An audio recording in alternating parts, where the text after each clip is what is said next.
지역의 이슈를 만나는 시간 헬로 이슈 토크 시작합니다. 최근 경북에서 국내 최초로 축분 연료를 활용한 온실가스 저감법을 등록했습니다. 탄소 중립이 경제 부문 최대 화두인 만큼 경북도의 이번 신규 등록은 상당히 의미가 있는데요. 이 시간 이슈 토크에서는 우리 지역 축산농가의 탄소 배출 현황과 축분 연료의 활용 방안에 대해 이야기 나눠보겠습니다. 지역 공공정책연구원 기화서 박사와 함께합니다. 네, 안녕하십니까? 안녕하십니까? 네, 친환경을 넘어 필환경 시대가 된 만큼 그렇죠. 탄소 중립 개념은 좀 익숙한데요. 그래도 우선 축산 분야의 탄소 배출 현황부터 짚어주시죠. 그렇죠. 먼저 우리나라에서 축산 분야의 탄소 배출량을 먼저 수치를 먼저 간단히 얘기를 드리면 네. 2018년도에 940만 톤 그리고 2019년도에 950만 톤 점점 증가를 하고 있습니다. 다른 산업 분야에서는 비교적 이 탄소 배출에 있어서 굉장히 규제도 엄격하게 지금 실행이 시작되었고 또 예를 들면 자동차 분야는 이미 전기차 또는 또 하나 뭔가요 수소차 이런 거 친환경차로 이제 진화가 좀 급격하게 이루어지고 있는 편이죠. 그런 반면에 이 정도의 상황임에도 불구하고 우리나라 축산 분야의 탄소 배출 관련해서는 이 발전 속도가 비교적 아직 더디다라고 봐야 되는데 이 문제는 왜 중요하냐면은 축산업에서 배출되는 이 탄소 그리고 또 이 축산과 관련해서는 또 이제 양농을 하기 위해서의 항생제를 좀 오남용하고 또 이런 경우도 좀 많거든요. 네. 이런 문제는 결국은 어디에 영향을 미치냐? 결국은 우리 인간에게 영향을 미친다. 왜냐? 어쨌든 우리가 그 고기를 섭취를 하잖아요. 그래서 이제 이런 부분은 우리 인류 그리고 우리 인간의 건강에도 위협적인 요소라고 이제 인식을 해야 되는 것은 명확한 사실이고 또 하나 문제는 뭐냐면은 이 축산 분야는 축산에 있어서 이제 퇴비가 늘 많이 나와요. 필요하기도 하지만 나오는데 네. 퇴비 재고가 연평균 17만 톤이 늘 쌓여가고 있어요. 이런 문제가 있고 또 축산 분야의 문제는 또 뭘까요? 이게 어쨌든 악취.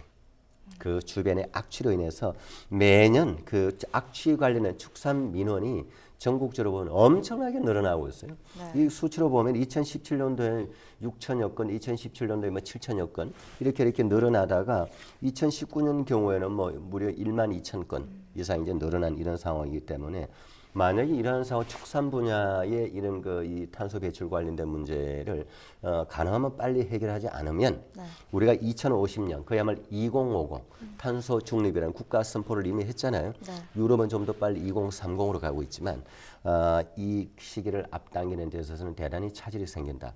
국가적으로도 축산 분야 때문에 그럴 수 있다라는 거죠. 그래서 중요하다는 겁니다. 네. 네, 우리는 조금 더디다고 말씀을 하셨는데 네네. 그러면 미국이나 호주와 같은 축산업 선진국들은 탄소 중립을 어떻게 실천해 나가고 있나요? 미국, 호주, 뉴질랜드 같은 경우는 전 세계적으로도 그야말로 목축, 네. 소를 키우고 양이 됐든 어쨌든 이 동물을 어쨌든 키우는 이 축산업이 대단히 발전되어 있죠. 그리고 또 그 경제 규모도 국가 전체적으로도 대단하고요. 특히 호주, 뉴질랜드 더욱더 그렇습니다. 자, 먼저 그러면 이런 미국, 호주, 뉴질랜드 같은 나라에서는 그러면 탄소 중립을 어떻게 실현해 나가느냐. 미국 사례를 좀 볼 필요가 있어요. 굉장히 재밌습니다. 네. 미국은 보면 우리가 보통 벼든 뭐든 간에 이렇게 이제 농작물을 농경을 하게 되면 농사 끝나기 전에는 아니면 시작하기 전에 소위 말하는 밭갈이라고 그러잖아요. 네. 이 트랙터 같은 걸로 땅을 막 다시 일구잖아요. 네. 이걸 안 합니다. 이걸 안 하면 어떻게 농사를 지을까요? 참 신기한데요. 이걸 이제 영어로 no-till이라고 해서 무경운, 그야말로 갈지 않는 네. 농법이라는 건데 그 땅을 그대로 두고 작물을 심을 부분에만 구멍을 파서 씨앗을 이제 파종을 하는 거죠. 네. 그러면 그 부분만 어쨌든 활용을 하는 거죠. 이렇게 되니까 어떤 이익이 생기냐면 일석사조의 효과가 생겨요. 첫째는 땅을 갈지 않으니까 땅 속에 묻혀있던 탄소가 공기 밖으로 나올 일이 없죠. 네. 우리가 인간이 살아가는 데 있어서. 네. 그다음 두 번째는 땅을 갈지 않으니까 농기계를 활용할 필요가 없잖아요. 보통 농기계를 활용하기 위해서는 농기계를 활용하기 위한 또 에너지가 필요하잖아요. 네. 기름이 들어갈 거 아닙니까? 그럼 그걸 돌리면 어쨌든 탄소가 또 나올 거 아닙니까? 가스가 나오게 되고. 네. 그다음 또 하나는 이런 기계를 돌릴 필요가 없으니까 사람이 필요 없잖아요. 그러니까 인건비가 절약되는 거죠. 네. 그다음 또 하나는 이렇게 해서 탄소 배출을 하는 농가에서는 탄소 배출, 탄소 거래를 할 수 있도록 지원을 해주는 법이 미국 상원을 통과해서 지원을 해주고 있습니다. 그래서 이 네 가지를 놓고 저는 미국의 소위 말해 무경운 농법, 영어로 노틸 농법이라 하는데 일석사조 효과가 있다. 이렇게 정리를 할 수 있겠습니다. 다음 호주의 경우는 호주가요. 호주 전국적으로 키우는 소가 2,100만 마리입니다. 호주 인구하고 비슷해요. 엄청나게 많습니다. 네. 우리 농축업의 대단한 선진국이죠. 뭐 그야말로 대농 국가인데 네. 그러니까 이 정도 소가 많다 보니까 호주는 호주 국가 전체 탄소 배출량 중에서 바로 농축 산업에서 나오는 그 배출량이 10% 정도 차지합니다. 엄청난 거죠. 그래서 호주의 경우에는 어쨌든 그 지역별로 그 탄소 농업 협의체라는 것을 만들어서 농업인들의 탄소 배출권을 거래할 수 있도록 장려를 해주고 있습니다. 그다음 하나 이제 뉴질랜드의 경우는 보면은 네.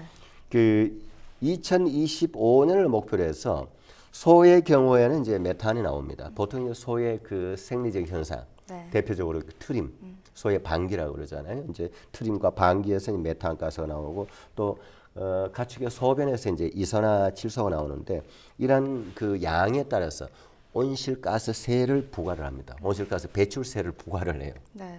그러니까 농가가 알아서 그걸 안 하도록 하라는 얘기죠. 뭐 그 정도 기술적인 뒷받침 어느 정도 돼 있고 이런 나라들은 어쨌든 이렇게 해서 거둬들인 세금을 다시 이러한 온실가스 배출을 줄이는 연구를 하는 데에 지원을 하는 지금 미국, 호주, 뉴질랜드의 경우는 대략 이런 방향으로 지금 가고 있죠. 네. 네, 선진국의 사례를 우리도 좀 적용을 시키면 좋을 것 네, 같은데요. 네, 네. 그래도 한 가지 좋은 소식이 있다고 합니다. 네. 우리 경북도가 국내 최초로 축분 연료를 이용한 온실가스 저감법을 등록했다는데요. 이게 구체적으로 어떤 건가요? 이게 이제 등록이라는 걸 먼저 좀 알아야 되는데 어디 뭘 등록했느냐? 네. 어쨌든 이제 이 저감하는 방법 이 연구를 통해서 좋은 연구 결과가 나왔어요. 그건 조금 이따 뒤에 말씀드리는데 어쨌든 이 결과를 우리나라의 연구 관련돼서 이 등재하는 시스템이 있어요. 등재하는 시스템 그게 상세 등록부 시스템이라고 하는 네. 국가 시스템입니다. 이 등록은 또 뭐 아무나 등록하는 건 아닙니다. 그 정도의 좋은 연구 결과여야만이 가능한데 여기에 등록했다는 그 내용은 뭐냐? 뭘 등록했느냐? 그러면은 이러한 그 가축, 농축 산업을 통해서는 특히 가축과 관련해서 나오는 배출가스를 줄이기 위해 가지고 아주 친환경적인 방법을 개발을 했습니다. 그 한국전력공사 그리고 캡코 ES 규원테크라고 하는 이런 이쪽 분야에 있어서는 이 나름 이 연구 성과가 있는 네. 기업들하고 공동 연구를 통해서 고체 연료화시키는 그 농축 산업에서 나오는 어떤 그 자원들을 가지고 이걸 고체 연료화해서 이걸 활용하는 네. 이런 연구 결과를 등록했다라는 이제 성과를 얘기하는데 실제로 지난 4월이죠. 청송군의 경우에는 이와 관련해서 열 공급 설비 실증 시험을 진행하고 있습니다. 네. 예, 그렇고 또 하나는 이제 이렇게 해서 가축 분열을 활용해서 난방 시설로 활용을 하게 하거나 또 이제 이 가축 분열에서 나오는 것을 거기서 이제 에너지화 시켜서 그 열을 가지고 뭐 난방이 되게 하는 이런 방향으로 지금 진화되고 있거든요. 이런 장치를 직접 설치하는 사업들이 지금 진행되고 있습니다. 앞으로 어쨌든 이러한 그 경상북도가 가축 분뇨의 가스 이런 것을 저감하는 방법을 통해서 이런 것이 에너지화되는 방법으로 앞으로 좀 더 진화되지 않을까? 이 자체는 좋은 얘기죠. 네. 네. 네, 그러면 또 탄소 중립과 관련해서 이 경북도는 지난달에 2030년까지 온실가스 40%를 감축하겠다고 밝혔습니다. 이에 대한 구체적인 계획도 뭐 함께 제시한 게 있는지 궁금합니다. 있습니다. 그 무려 한 4가지 정도의 네. 큰 그 이 목표를 네. 실행하기 위해서 4가지의 중점 과제 그리고 그 4가지를 뒷받침하는 세부 사업들 한 63개나 되는 뭐 나름 상당한 일종의 이것 또한 저는 그 축산 대전환이라고 봐야 되는 경상북도 나름 상당히 저는 노력하고 있다. 이 정도 비전을 가지고 있다는 저는 인정을 해야 됩니다. 네. 그런데 40%라고 그랬잖아요. 목표가. 40% 2030년까지 불과 8년 후인데 뭐 저는 목표는 좀 이게 실행이 가능할까라는 좀 의문을 가집니다만 일단은 결과는 지켜봐야 되겠죠. 과정 자체에 대해서 뭐 탓할 건 아니고.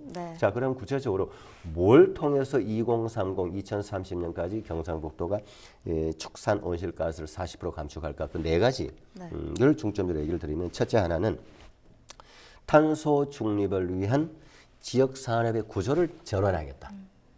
그러니까 이거는 구체적으로 뭐냐면은 일단 탄소를 배출하지 않는 탈산업 단지를 구축을 하겠다라는 게 첫 번째고, 그러기 위해서 이제 그 뭐 수소 연료 전지라든지 전기를 중심으로 해서 이렇게 해나가겠다는 거고, 두 번째가 이거는 우리 일상생활 굉장히 관련을 가집니다.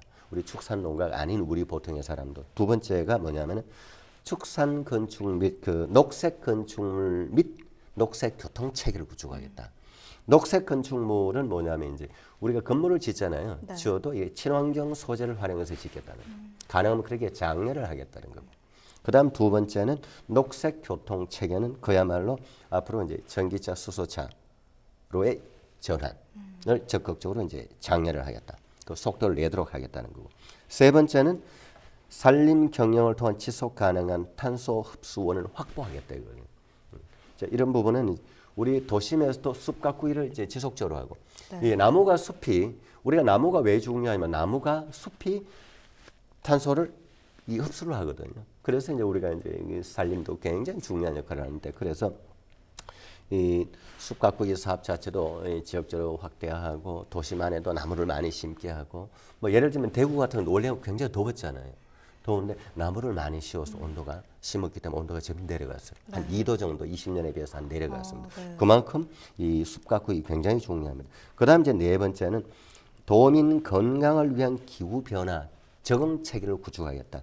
이건 다시 말해서 이제 그야말로 우리 일상생활 속에서 나오는 모든 그 이 환경 이 부분들을 저탄소화해 나가는 부분들로 계몽하고 캠페인해 나가겠다라는 것으로 설명드릴 수 있겠습니다. 네, 말씀하신 것처럼 지자체 차원에서도 노력을 하고 있지만 그렇죠. 요즘은 기업들도 탄소 중립을 위해서 다양한 노력을 기울이고 있습니다. 그렇죠. RE100이라고 해서 기업이 사용하는 전력의 100%를 재생에너지로 충당하는 캠페인이 있습니다. 이 캠페인에 세계의 많은 기업들이 노력 중이고 또 삼성전자 역시 지난 9월 조금은 뒤늦게 참여를 선언하면서 새삼 화제가 됐는데요. 최근 국내 전문가들 사이에서는 축산 농가도 RE100이 충분히 가능하다라는 주장이 있다고 합니다. 이에 대해서는 어떻게 생각하시나요? 먼저 RE100이라는 게 뭔지를 조금 설명을 드려야 될 것 같아요. 시청자 여러분들 이해를 위해서. 물론 RE100이라고 해서 지금 우리 뉴스 미디어에서 뭐 우리가 많이 이제 얘기를 하니까 많이 좀 알려져 있긴 하지만 아직도 이 용어는 굉장히 생소하거든요. RE100의 용어의 시작은 유럽입니다. 유럽에서 나왔는데 RE100은 뭐 영어의 RE는 무슨 약자인지를 구체적으로 뭐 생략하고라도요. 2050년까지 풍력이나 태양광 같은 재생 에너지로 100% 인류의 에너지로 충당하겠다는 겁니다. 이거는 뭐 획기적이죠. 근데 우리도 이렇게 가자라는 것이 우리의 비전입니다. 우리는 뭐 2050년까지 이것이 달성될까 말까 부분은 그거는 뭐 뒤의 얘기고, 어쨌든 이런 RE100에 있어서 축산 분야도 RE100에 그야말로 충실하게 협조하고 또 이 동참한다라는 차원에서 실제로 그 최근에 대한한돈협회, 그야말로 이제 그 한우가 아니고 돼지고기, 돼지 한돈협회, 그리고 뭐 한돈자조금관리위원회 이런 단체가 있는데, 여기서 한돈 산업에 이제 돼지 축산을 얘기하는 거죠. 돼지 축산의 탄소 중립 대책 토론회 같은 것이 이제 열렸는데, 이런 여기에서 이제 전문가들이 나오는 얘기가 그 자체는 좋다. RE100에 축산 농가가 동참해야 되고 또 동참해야 되는 것이 굉장히 시급하다.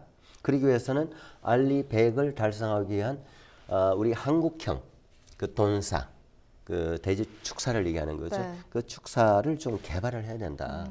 그 동참하는데 이해한다. 자, 그러기 위해서는 무턱대고 규제만 하면 안 된다. 지금 정부가 이런 돈사는 안 되고 이런 돈사진데 슬레이트 그 지붕을 하면 안 되고, 슬레이트는 뭐 성면이 나오기 때문에 굉장히 이거는 지금 위한 금지 물질이죠. 그런 걸로 하면 안 된다는 건 맞는데 무턱대고 금지만 하면 안 된다. 그래서 앞으로는 어쨌든 축산농가가 여러 가지 노력을 해서 이 탄소 가스를 배출을 덜 하고 또 덜 하기 위해서 노력하는 이런 축산농가에는 지원을 하는 인센티브를 주는 방향으로 좀 정책을 바꿔야 된다. 네. 이런 식으로 좀 주장을 하고 있죠. 그리고 정부가 이제 여기서 이제 그 축산농가가 또 이제 좀 반대하는 게 핵심 논점이 하나 있어요. 네. 그게 뭐냐면 이제 이미 그 지난 7월 1일자로 네. 그 어쨌든 소나 돼지의 어쨌든 사료를 먹여야 될 거 아닙니까? 먹이는데 그 저단백 함량을 줄이라고 발표를 했거든요. 여기서 저단백이라는 뭐냐면은 네. 가공하지 않는 순수 단백질을 얘기하는 겁니다. 가공하지 않는 순수 단백질을 를 얘기하는데 이 함량을 무턱대고 줄이라고 하면 예를 들어서 우리가 그 지금 이제 워낙 뭐 반려견, 반려묘 시대잖아요. 네. 근데 이런 강아지나 고양이도 저단백을 어느 정도 섭취를 해야 됩니다. 최소한 강아지도 18%, 그다음에 그 고양이 같은 경우는 한 26% 정도의 저단백을 먹어줘야 돼요.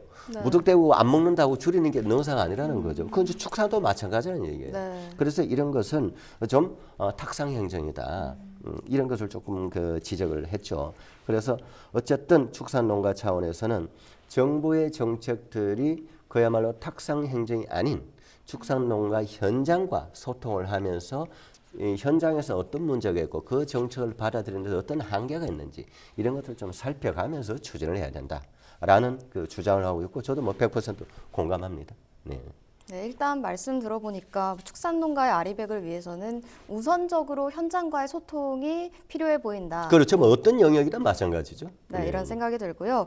또 최근에 정부와 농협에서 가축분을 활용한 새로운 소재를 선보였다는데 이건 어떤 얘기인가요? 아, 이게 이제 방금 얘기한 같은 겁니다. 이제 RE100이라는 목표를 달성하기 위해서 이 새로운 소재가 나왔는데 이게 이제 이거 굉장히 좀 전문 용어인데요. 네. 바이오차라고 합니다. 바이오차 우리가 먹는 차를 얘기하는 것이 아니고 이 바이오매스라고 하면 우리가 보통 이제 음식물 쓰레기에서 나오는 거 유기물질, 그다음에 이제 그 또 이 식물에서 나오는 또 유기물질 이런 걸 우리가 보통 이제 바이오매스라고 표현을 하거든요. 네. 이 바이오매스 플러스 차는 차콜입니다. 영어로 차콜. 이건 이제 우리 그 숯 있잖아요. 숯. 이쪽 그 고형물체 수덩이 네, 같은 네, 거 네. 이런 걸 얘기해요. 그래서 차는 차콜의 약자로 앞 글자만 따서 차. 그래, 바이오매스 플러스 차콜에서 바이오차 네. 이렇게 표현하기 좀 네. 전문 용어인데 이건 뭐냐면 제가 방금 얘기했던 그 식물에서 나오는 유기물질 그리고 이제 음식물 쓰레기 같은 데서 나오는 이런 유기물질을 최소 300도 이상에서 800도 사이에서 열을 가해가지고 네. 산소가 없는 상태에서 열을 가하면 이것이 고체화되는 겁니다. 딱딱하게 하나의 형체가 되는 거죠. 네. 이걸 이제 바이오차라고 표현을 합니다. 이 바이오차가 이제 개발이 됐어요. 지금 활용을 많이 합니다. 네. 이 바이오차는 실제로 이 토양에 뿌리면은 악취가 없으면서 냄새가 없으면서 악취가 없으면서 토양이 질은 좋아지고 또 깨끗하고 그것이 토양에 흡수가 잘 되기 때문에 굉장히 좋은 거죠. 그래서 이런 부분들을 어쨌든 앞으로 좀 개발된 이 소재 즉 바이오차를 이 농식품부에서 이제 그 좀 장려를 하겠다라고 해서 실제로 이제 가축분 10만 톤으로 가축 분뇨 10만 톤에서 바이오차 한 2만 톤 정도 생산할 수 있대요. 이 정도 오고 그리고 동시에 온실가스는 4만 톤 정도를 감축할 수 있다고 하니까 굉장히 새로운 소재인 것만은 분명합니다. 앞으로 뭐 이미 또 활용이 되고 있는 소재고요. 앞으로 더욱더 저는 장려돼야 되지 않을까 생각을 합니다. 네, 그럼 끝으로 농축산업의 탄소 중립을 위해서 가장 필요한 건 뭐라고 생각하는지 짧게 부탁드립니다. 네네. 어쨌든 이제 방금 얘기했던 이런 바이오차 있잖아요. 네. 이런 것이 좀 더 대중화돼야 되는. 그리고 또 이제 이와 더 좋은 또 소재가 나올 수 있도록 연구 장려를 하고 또 R&D에 투자하는 것이 저는 필요하다. 이렇게 생각을 합니다. 네, 오늘 네. 말씀 여기까지 듣도록 하겠습니다. 지금까지 농축산업의 탄소 중립에 대해 이야기 나눠봤습니다. 이 시간 헬로 이슈 토크는 여기까지입니다. 시청해주신 여러분 고맙습니다.